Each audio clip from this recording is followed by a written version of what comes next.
My name's Pete Jacobs, 2012 Ironman World Champion. I'd been searching around for 6 weeks, sort of trying to get a problem in my right side fixed, so I couldn't run or ride for 6 weeks, and even swimming tightened up my body. And I'd seen some of the best physios and masseuses around the world. Finally, went down and saw Victor, who's one of the best, and after a couple of visits, he then put us in touch with Ken, and it was quite confronting, but we gave it a shot, and over the 3 days ourselves, we're able to go global and completely let the tremors take over. At the end of that 3rd day, after in the gym, he took us across to the park and said, "Okay, I'm going to do a few 100-metre sprints," and I haven't run without pain for 6 weeks, so I haven't run barely at all. Even walking had been painful. And there I went, and I just went off and I did 300-metre sprints flat out with no pain in my hip at all.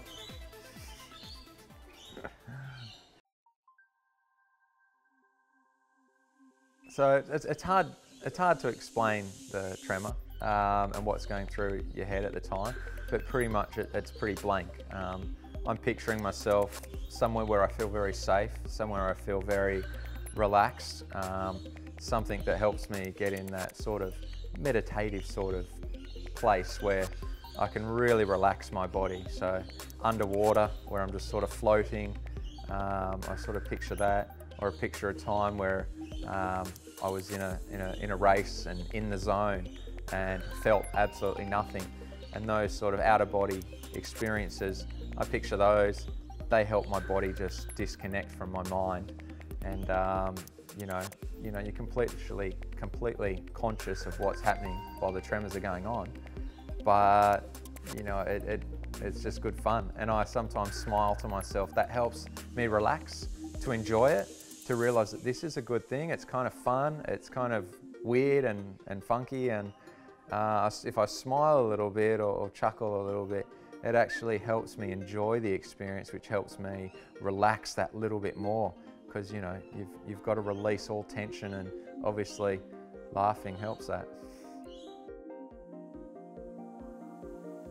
I start out by just saying, once you acknowledge that stress is a physical thing and what is happening when you're in that nervous system, and you're engaging all the wrong hormones and chemical reactions, once you acknowledge that stress is real and it's a physical thing happening in your body, when you're in that state of mind, everything else just falls into place. And all those other things that you thought, hey, that'd be great if I did live like that, or did believe that, and did feel better. But now that all those other sayings, Buddhists, monks, Tao, Zen, all those sayings now just all truths, and you understand why once you acknowledge that stress is real.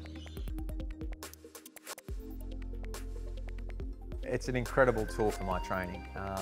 I do feel I've got an advantage over my competitors now. I'm using it constantly in training, not just for to give myself a bit of release and relax my muscles, but I'm actually using it to get more out of my muscles, to push harder for longer, because I'm no longer defined by what my mind tells me I can and can't do, and I'm no longer defined by my muscles fatiguing because they're holding a set position. Without holding tension in the muscles can do it for much longer and faster, more efficiently. So after seeing Ken and going through the tremors, it was like, wow, this is real. I understand all these points.